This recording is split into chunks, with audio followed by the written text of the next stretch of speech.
구원을 사모하시면서 오늘도 복음과 율법을 방문하신 성도 여러분 평안하셨습니까? 이 시간에는 387번째 설교 시간으로 내 의로움이 되리라 라고 하는 작은 제목을 가지고 여러분들에게 생명의 말씀을 전하고자 합니다.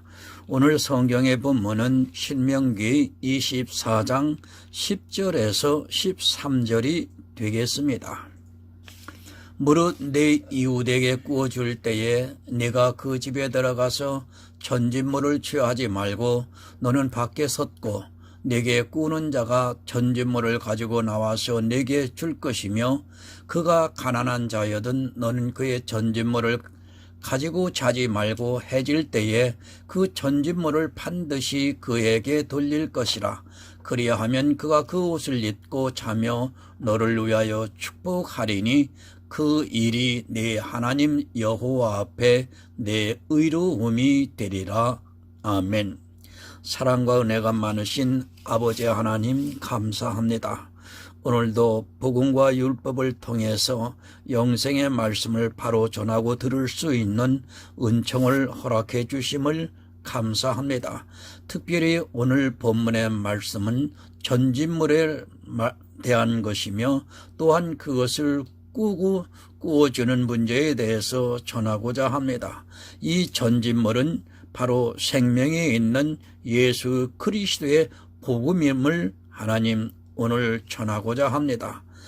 보혜사 성령께서 함께해 주심으로 인하여 전하고 들을 때에 깨달음을 허락해 주시고 마음에 감동을 주시고 올바로 회개하여 영혼 구원에 이르는 지혜로운 시간이 될 수 있도록 함께하여 주시옵소서.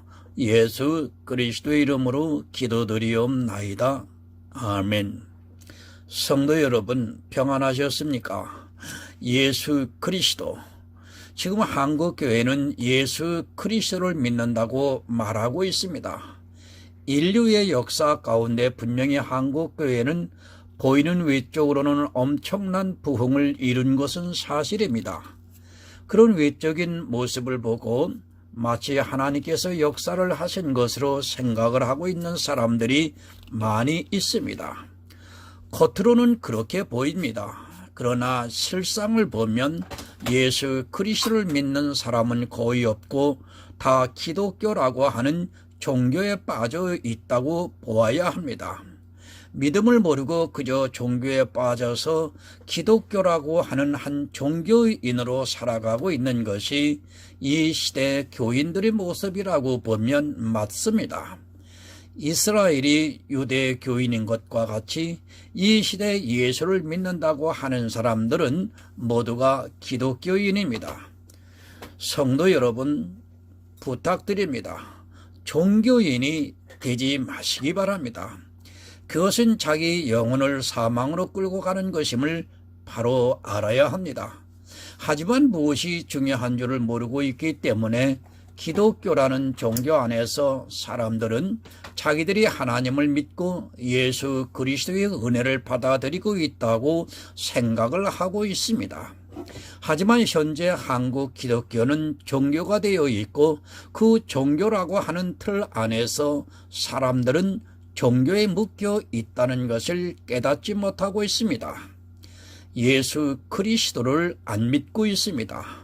믿는다는 것이 무엇인 줄을 모르다 보니까 자기가 기독교인이 되어서 교회 안에서 신앙생활을 하는 그것을 보면서 믿는다고 생각을 하고 있습니다. 그런 믿음은 마치 불교에서 부처를 믿는 것과 조금도 다르지 않다는 것을 깨달아야 합니다. 이 세상 모든 종교는 행위에 대한 종교입니다. 오직 우리가 믿는 예수 그리스도만이 믿음의 비밀을 주셔서 믿을 수 있게 해주고 있습니다. 그러나 사람들은 자기들의 종교적인 행위를 보고 그것을 믿음이라고 생각을 하고 있습니다. 성경에 문자적으로 기록이 되어 있는 행위들을 하면서 자기가 예수 그리스도를 믿고 있다고 생각을 하면서 더욱 열심을 내고 있는 안타까운 모습들입니다. 여러분 성경을 왜 기록하셨습니까? 그것은 단 한 가지, 우리가 성경을 보고 성령의 감동을 받아 그 안에서 하나님의 사랑을 발견하고 예수 그리스도를 믿어 구원을 받으라고 성경을 기록하셨습니다. 이것이 가장 기본입니다. 그러나 이 기본에서 너무 흔들리고 있는 것이 이 시대 교회 안에 있는 사람들입니다. 기초가 흔들리면 어떻게 된다는 것을 뻔히 알면서도 사람들은 기초를 모르고 있습니다. 예수 믿으세요. 그것은 교회에 나와서 신앙생활을 하라는 것이 아닙니다. 그런 신앙생활을 하는 것을 보고 믿는다고 하는 사람은 정말로 어리석은 사람입니다. 믿음이 무엇인가를 성경이 가르쳐주고 있지만 이 시대는 믿음의 비밀을 모르기 때문에 교회에 나와서 자기가 하고 있는 행위들을 보면서 그것을 보고 믿음이 있다고 생각을 하고 있습니다. 그래서 그런 행위들을 더욱 열심을 내고 있습니다. 어떻습니까? 교회는 자꾸 일을 만들고 있습니다. 너무도 많은 일을 하다 보니까 도무지 사람들이 정신을 차릴 수 없게 만들고 있습니다. 그것이 하나님을 위하는 일이라고 하면서 교인들을 그 종교의 포승에 묶어놓고 빠져나가지를 못하게 만들고 있습니다. 일을 주면서 그 일을 하면서 그들이 만족감을 느끼게 해주면서 늘 새로운 일을 만들고 있습니다. 일을 합니다. 너무 많은 일을 하다 보니까 도무지 믿을 수 없게 되었습니다. 사실 일이 많다는 것 자체가 믿음이 없다는 것을 스스로 나타내고 있는 것입니다. 얼마나 많은 일이 있는지를 모르고 그저 그 교회 안에서 행하고 있다고 하니까 아무 생각도 없이 그 일들을 하고 있습니다. 마치 이성이 없는 짐승과 같이 교회가 이 일을 하라고 하면서 그것이 성경적인가를 생각하지도 않고 시키는 대로 하고 있습니다. 여러분, 새벽 예배가 어디 있습니까? 그리고 수요 예배가 어디 있습니까? 금요 철야 예배 어디 있습니까? 구역 예배 어디 있습니까? 여러분, 정말 냉정하게 이런 것들이 성경에 있는가를 한 번이라도 생각을 해본 사람이 있습니까? 제가 예배 자체를 하지 말라고 이 말씀을 하는 것이 절대로 아닙니다. 예수님께서 신령과 진정으로 예배하는 자들을 하나님께서 찾으신다고 말씀을 하셨습니다. 성경에 없습니다. 그런 일을 하면서 구원을 받을 수 있다고 생각을 하고 있습니까? 저는 절대로 구원받을 수 없다고 믿고 있습니다. 저를 이단이라고 해도 좋습니다. 아닌 것은 분명히 아닌 것입니다. 그런 예배에 대해서 성경을 자의적으로 해석을 해서 타당성을 말하고 있는데 그것은 다 사람이 만든 일이라는 것을 여러분은 깨달아야 합니다. 성도 여러분, 왜 그렇게 내가 하려고 합니까? 예수 그리스도의 십자가를 믿는 이유를 모르기 때문입니다. 그 믿음이 무엇인가를 모르고 있기 때문에 사람들은 자기들이 하려고 하고 있습니다. 예수 그리스도의 십자가를 아는 성도라면 자기가 해야 하는 일이 없다는 것을 분명히 믿고 있습니다. 제가 아무것도 하지 말라고 이 말씀을 하는 것이 절대로 아닙니다. 성도는 복음을 전하는 일에 자기 생명까지도 아까워하지 않고 일을 해야 합니다. 그러나 방법의 문제입니다. 이 시대는 자기가 해야 하는 일과 주님이 하셔야 하는 일을 모르고 살아가고 있는 사람들이 있습니다. 내가 해야 하는 일을 모르고 주님이 하셔야 하는 일을 하고 있다면 그는 참으로 교만한 사람입니다. 주님이 하셔야 하는 일을 내가 하고 있다면 그는 정말로 어리석은 사람입니다. 성경을 모르기 때문에 사람들은 이렇게 주님이 하셔야 하는 일을 자기가 하고 있고 그것이 또한 얼마나 악한 일이라는 것을 깨닫지를 못하고 있습니다. 마태복음 5장 17절을 좀 보겠습니다. 내가 율법이나 선지자나 폐하러 온 줄로 생각하지 말라. 폐하러 온 것이 아니요 완전케 하려 함이로다. 율법을 여러분 바로 아시기 바랍니다. 이 시대는 율법에 대해서 너무도 모르고 있습니다. 아니, 이 율법에 대해서 바르게 정립을 하고 있는 사람이 거의 없다는 것을 알 수 있습니다. 종교개혁이 있고 난 후에 칼뱅이나 웨슬레나 개혁자들의 글을 보면 정말로 안타까운 마음을 가질 수밖에 없습니다. 결국 그들의 글이 이 시대 사람들이 율법에 대해서 어떠한 마음을 가져야 하는가를 결정짓고 있다 해도 별로 틀린 말이 아닙니다. 칼뱅의 5대 강령이 있습니다. 저는 이 강령이 성경에 기초가 된다는 것에 대해서는 조금 더 의심을 하지 않고 있고, 제가 성경을 해석하는 것도 다 이 강령을 기초로 해서 해석을 하고 있습니다. 그런데 문제는 교리서를 보면 칼뱅도 웨슬레도 율법에 대해서 바르게 정립을 해놓지 않았습니다. 제가 그분들을 폄하하고자 이 글과 설교를 하는 것이 절대로 아닙니다. 이 문제는 생명과 직접적으로 연결이 되어 있기 때문에 우리가 바로 알아야 하기 때문에 말씀을 드리는 것입니다. 저를 교만하다고 하지 마시기 바랍니다. 저는 주님 앞에 겸손한 자입니다. 성경을 바로 알지 못하면 누가 교만하고 누가 겸손한 자인가를 모르게 되어 있습니다. 거의 모든 신앙 서적을 보면 율법에 대해서 지켜야 한다고 주장을 하고 있습니다. 아니, 율법이 폐해졌다고 하는 사람들도 있습니다. 그러나 그들은 말로만 폐해졌다고 하지 실제 그들은 율법을 지키고 있으면서도 자기들이 지키고 있는 율법을 율법이라고 생각을 하지 않고 있습니다. 그것이 심각한 문제가 되고 있고, 이 시대 거의 모든 사람이 이 율법에 대해서 바로 정립을 못하고 있습니다. 율법 누가 지켜야 합니까? 성경적으로 하면 이 율법에 대해서 하나님과 이스라엘이 피로 언약을 맺었습니다.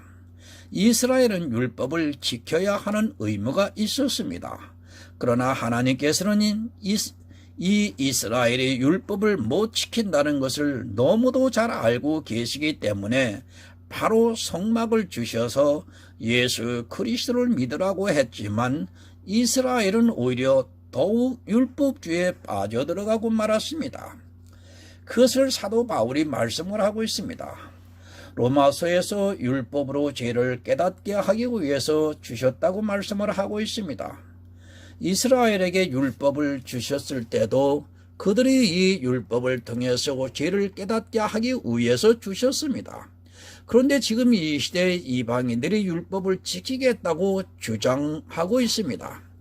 자기들과 언약을 하지도 않은 율법을 지키겠다고 주장을 하고 있고 율법을 열심히 지키고 있습니다. 왜 그런 생각을 합니까? 그것은 성경을 모르기 때문입니다. 성경에 율법이 기록이 되어 있으니까 그것을 지켜야 하는 것으로 생각을 하고 있습니다.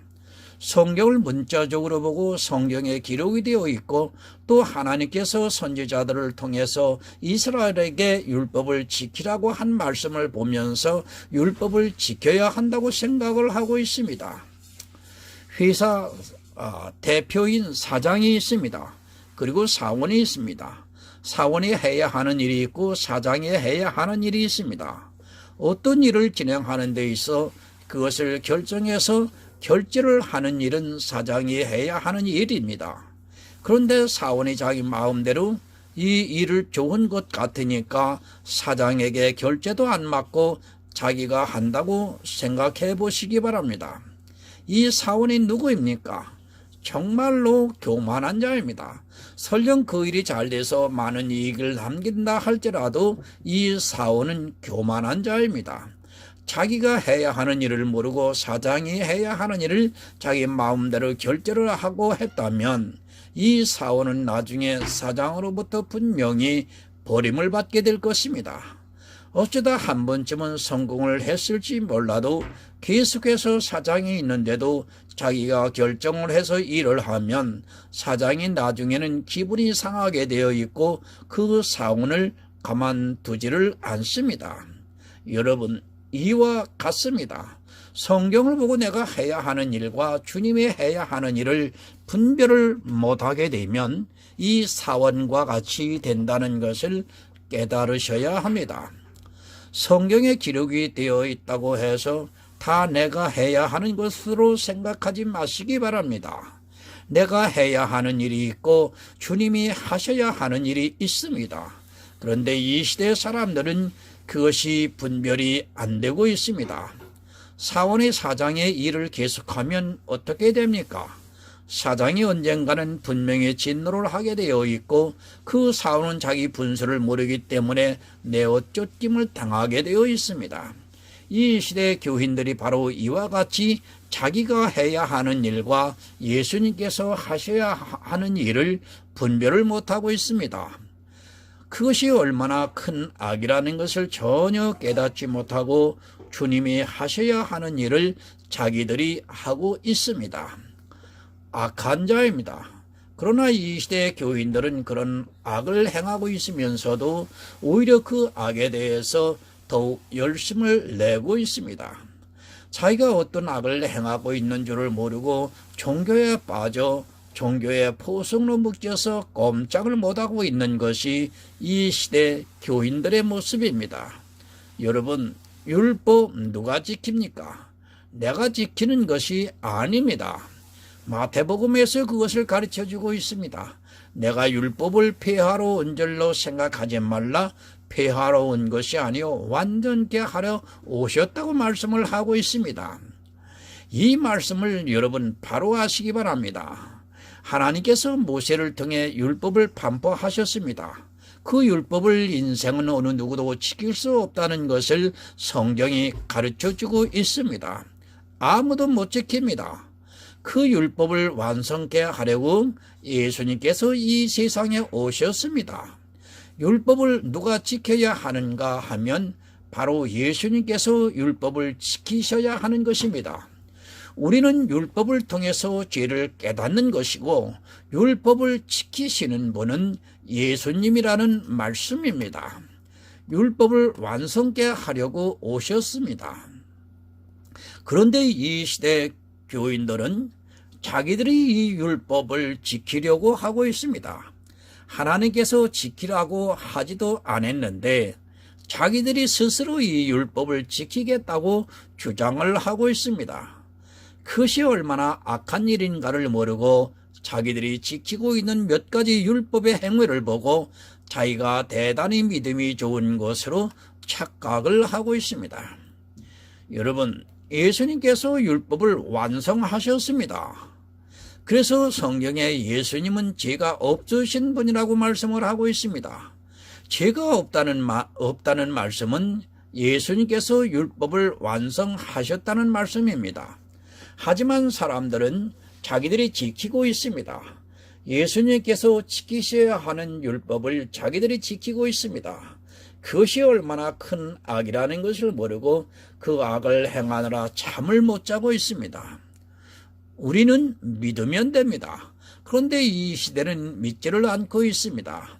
율법에 빠져 도무지 믿지를 않고 있으면서도 자기들이 교회 안에 있는 것을 보고 믿음이 있다고 오해를 하고 있습니다. 그러면서 예수님께서 율법의 요구를 다 이루셨는데도 믿지를 않고 자기들이 또 그 율법을 지키고 있습니다. 성도 여러분, 우리는 예수님과 한 몸입니다. 머리가 율법의 요구를 다 이루셨으면 몸도 다 이룬 것입니다. 그것을 믿지를 않으니까 교회 안에서 율법을 지키고 있는 것입니다. 예수님께서 율법을 완성케 하셨다는 것을 믿는 성도는 절대로 자기가 또다시 율법을 지키려고 하지 않습니다. 그러나 이런 말씀들을 전혀 깨닫지를 못하다 보니까 사람들이 율법을 지키고 있습니다. 그렇게 하고 있는 행위들이 얼마나 악하다는 것을 모르고 있습니다. 여러분, 얼마나 악합니까? 죄인이 율법을 지키겠다고 하는 자체가 악한 일입니다. 죄인은 이미 율법을 지킬 명분도 없다는 것을 알아야 합니다. 의인이라야 율법을 지키고 말고 하는 것이지 죄인이 무슨 명분으로 율법을 지키겠다고 하는지 도무지 이해가 되지 않습니다. 그러나 사람들이 성경을 모르다 보니까 이 율법의 행위에 빠져 악을 행하고 있습니다.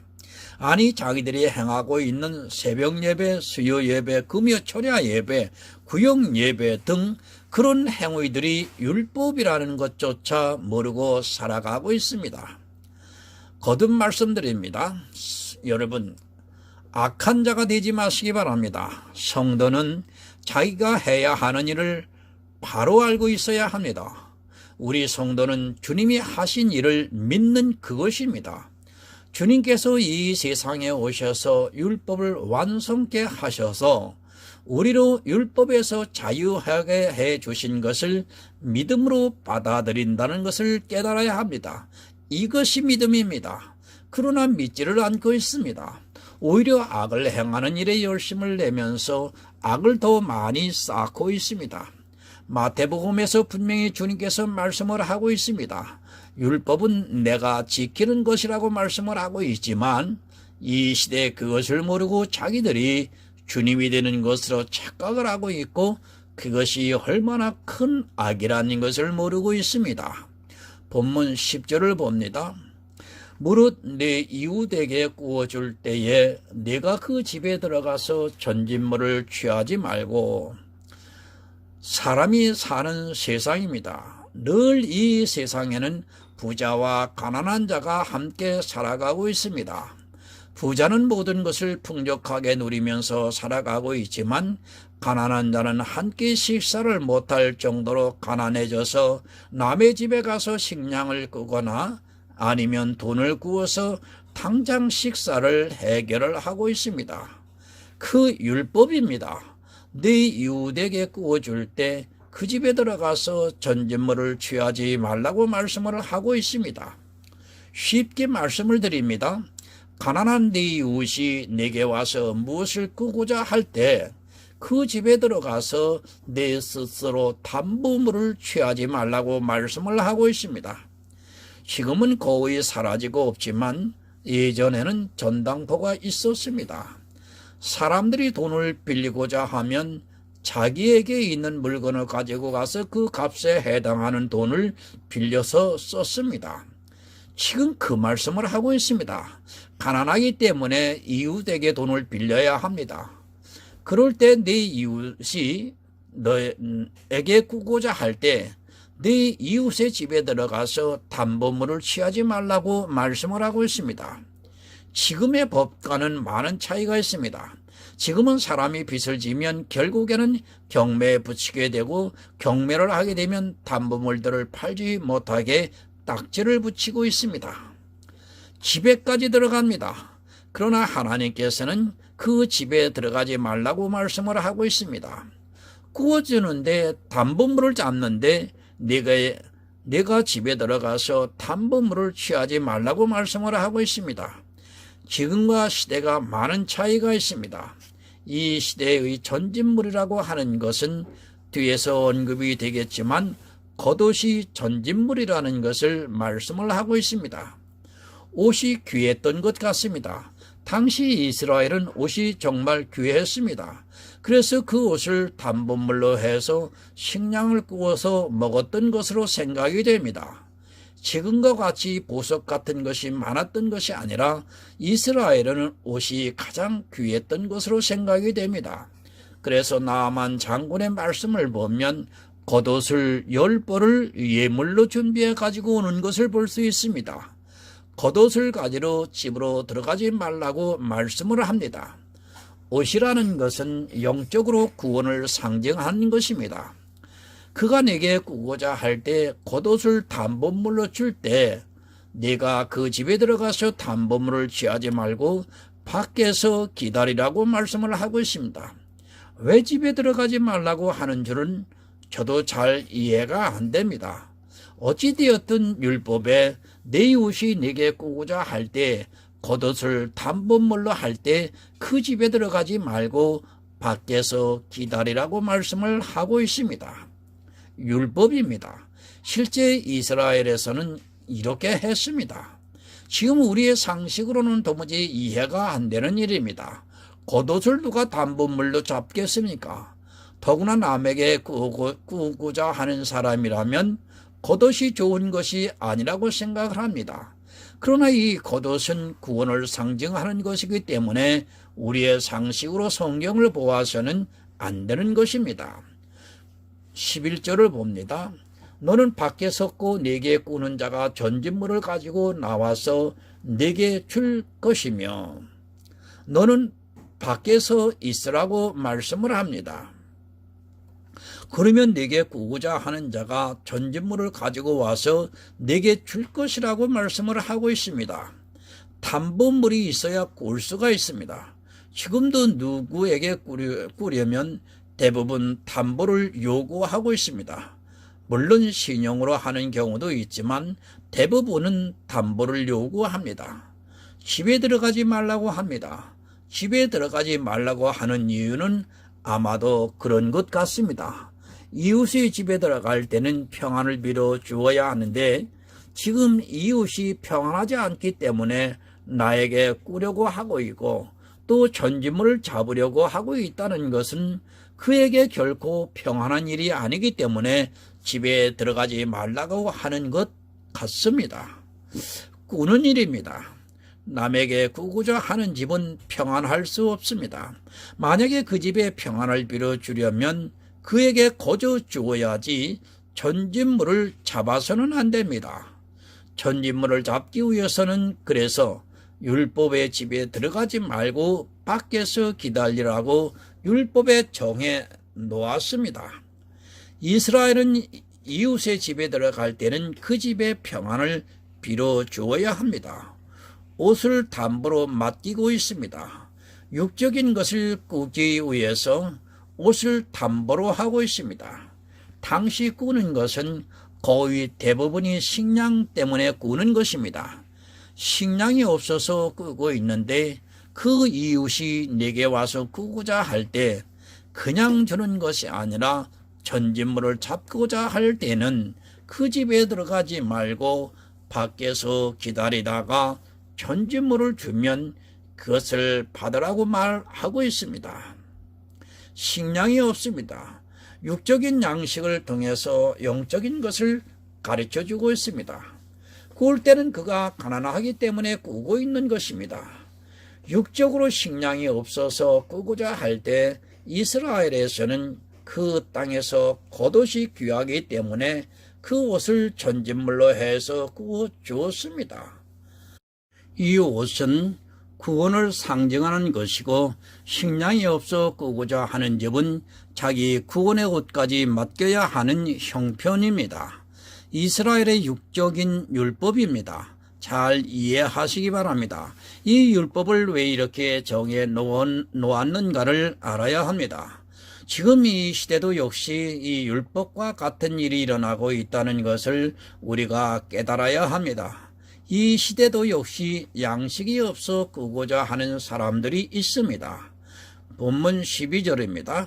그가 가난한 자이든 너는 그의 전진물을 가지고 자지 말고. 그가 가난한 자입니다. 식량이 없어 꾸을 때는 다 가난한 자입니다. 오죽하면 먹을 식량이 없어서 꾸겠습니까? 그가 가난한 자이거든 이라는 말씀은 꾸는 사람은 다 가난하다는 것을 전제로 이 말씀을 보아야 합니다. 당장 먹을 것이 없어서 부자에게 가서 꾸고 있습니다. 꾸는 사람은 전진물이 하나밖에 없습니다. 그 당시 이스라엘 지방의 풍습이나 기후를 잘 알고 이 말씀을 먼저 육적으로 이해를 해야 합니다. 이스라엘은 지금도 낮에는 덥고 밤에는 춥습니다. 물론 영하의 기온으로 내려가는 것은 아니지만 사막의 기후라는 것이 낮에는 굉장히 덥다가도 밤에는 한기를 느낄 정도로 춥습니다. 예전에 뉴스에서 본 기억이 있는데 대만만 해도 기온이 영상 18도 이하로 내려가면 사람이 얼어 죽는다는 이야기를 들은 것 같습니다. 아마 도무지 이해가 안 되는 일이라 생각할 것입니다. 우리나라는 겨울과 여름이 있기 때문에 사람들이 모든 것을 갖추고 살지만 대만만 해도 겨울이 없기 때문에 기온이 그렇게 내려가면 사람들이 추워서 견디지를 못한다고 말합니다. 그래서 우리나라 사람이 대만에 갈 때는 반드시 전기장판을 사가지고 가야 한다고 하는 말도 들었습니다. 그 나라는 난방시설 자체가 안 되어 있는 곳이 많이 있습니다. 이스라엘도 마찬가지입니다. 난방이라는 것을 모르고 살던 때입니다. 그들은 낮에는 더위를 가리기 위해서 옷이 필요했고 밤에는 추우니까 그 겉옷을 덮고 잠을 잤던 것으로 기록이 되어 있습니다. 겉옷을 덮고 자지 않으면 잘못하면 얼어 죽을 수 있습니다. 이스라엘 사람들에게 겉옷이라는 것은 그렇게 소중한 것입니다. 물론 영적으로는 더욱 중요한 의미를 가지고 있습니다. 율법입니다. 이스라엘 백성이 먹을 것이 없어서 꾸고자 할 때 전진물을 잡고자 하면 이 율법대로 하라고 말씀을 하고 있습니다. 그런데 그가 가난하면 전진물을 가지고 자지 말라고 말씀을 하고 있습니다. 지금 이 말씀은 누구와 누구를 가르쳐서 하는 말씀인가를 우리가 생각하고 있어야 합니다. 이 세상 모든 사람은 여러분 가난합니다. 그리고 부자는 딱 한 분이 있습니다. 바로 예수 그리스도입니다. 지금 예수 그리스도와 우리 인생들과의 관계를 율법을 통해서 가르쳐주고 있습니다. 우리는 가난해서 양식이 없습니다. 생명의 양식을 먹으려면 부자인 예수님에게 가서 구워야 합니다. 그때 예수님께서 이렇게 해 주시겠다는 것을 율법으로 정해 주셨습니다. 가난해서 전진물을 잡혀야 합니다. 우리 구원의 옷을 빼앗길 정도로 가난하다는 말씀입니다. 우리 인생은 생명의 양식을 먹지 못해서 배가 고파서 부자에게 가서 구워서 먹어야 하는데 그때 전진물을 맡겨야 합니다. 구원의 옷을 맡기고 양식을 구워서 먹어야 한다는 말씀입니다. 예수님에게 하시는 말씀입니다. 그렇게 세상 사람들이 가난해서 양식을 구워서 먹을 때 그 전진물을 가지고 자지 않겠다고 말씀을 하고 있습니다. 우리가 가난해서 구원의 옷까지 빼앗길 정도가 되었을 때 주님께서 우리에게 먹을 양식을 구워주시고 우리가 가난하기 때문에 그 전진물을 가지고 차지 않고 우리에게 도로 주시겠다고 말씀을 하고 있습니다. 잘 이해하시기 바랍니다. 이스라엘의 육의 일을 통해서 우리의 영의 일을 말씀을 하고 있습니다. 이스라엘 백성이 가난해서 부자에게 가서 구울 때 부자는 전진물을 잡을 때를 율법으로 정해 놓으셨습니다. 역시 이 시대 우리가 가난해서 양식을 먹지 못하고 있습니다. 생명의 양식을 먹지 못하고 있다는 것은 구원의 옷을 전진물로 내어 주었다는 말씀입니다.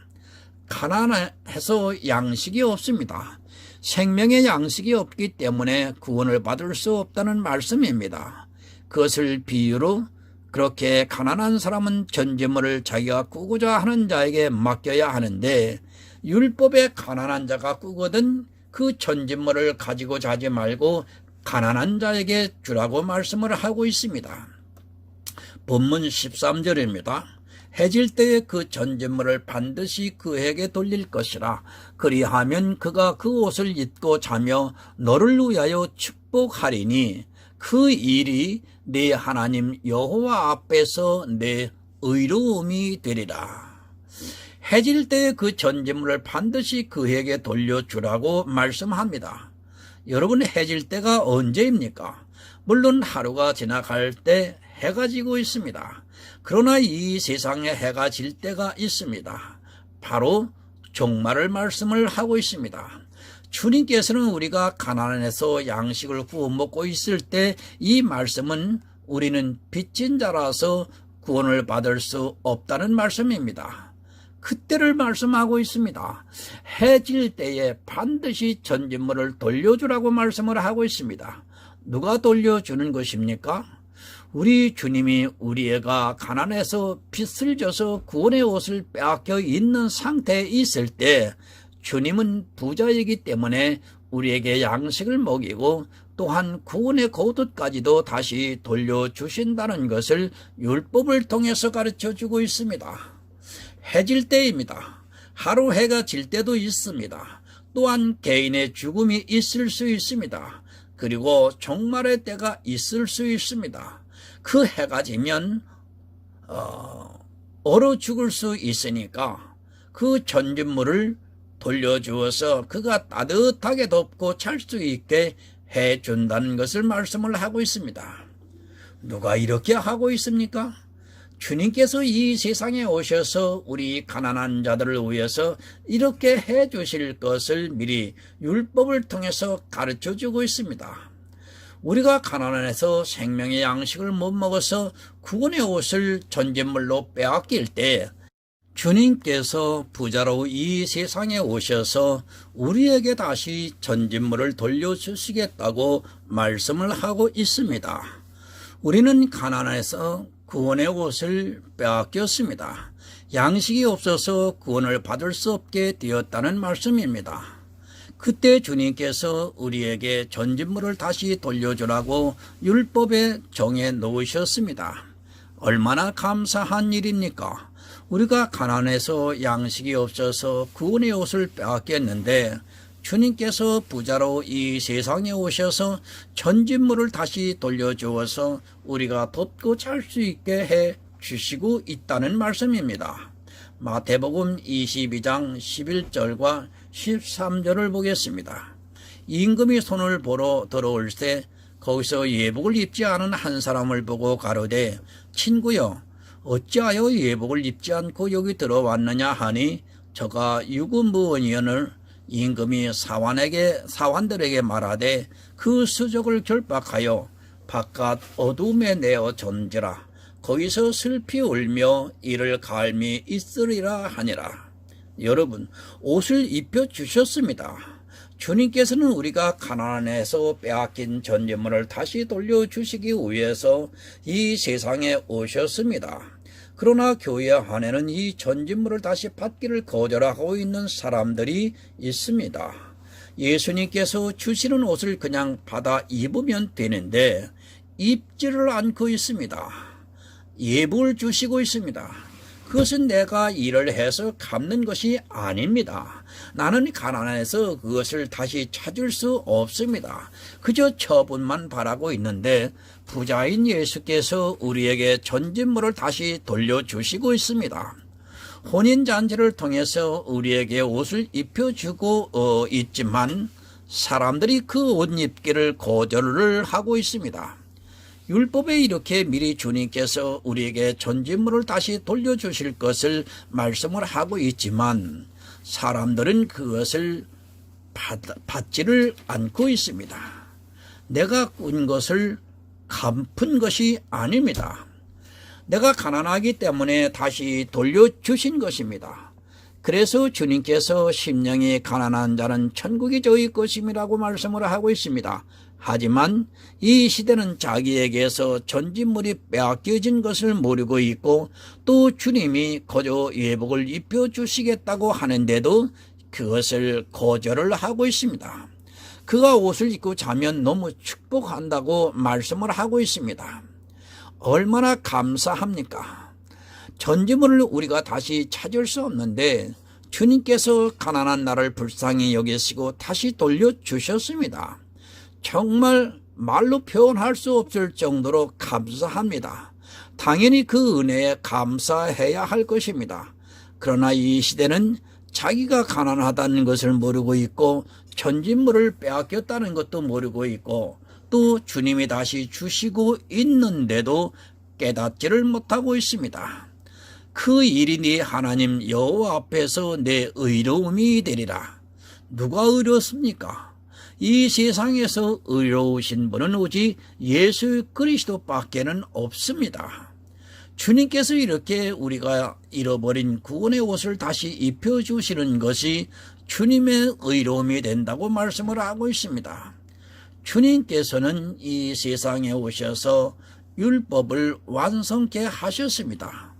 이렇게 율법의 요구를 다 이루신 주님을 하나님께서 의롭다고 하시고 있습니다. 주님은 율법의 요구를 다 이루셨습니다. 죄가 없으신 분입니다. 하나님께서 정해놓으신 이런 율법들을 다 지키셨습니다.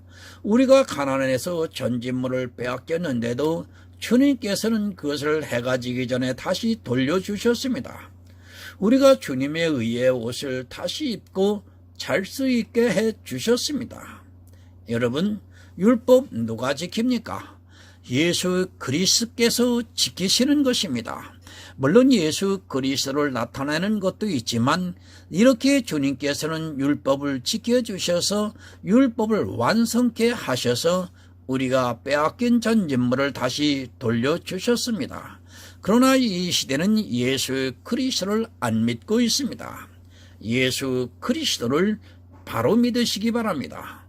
주님께서 이 세상에 오셔서 율법을 완성케 하셨습니다.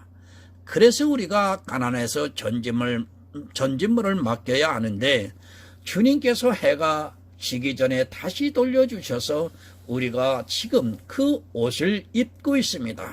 이 옷을 입고 있는 성도는 예수 그리스도의 은혜를 아는 성도입니다.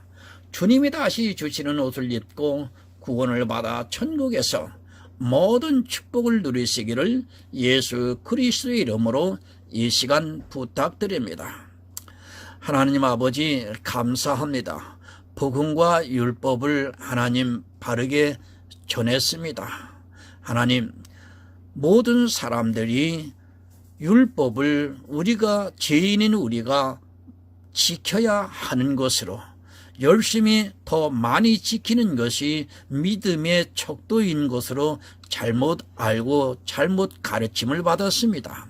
그러나 하나님 복음과 율법의 이 시간을 통해서 바로 전하고 바로 깨달아 구원에 이르는 하나님의 아들들이 탄생하기를 소원하면서 연일 말씀을 증거하게 하시오니 하나님 다만 감사드릴 뿐입니다.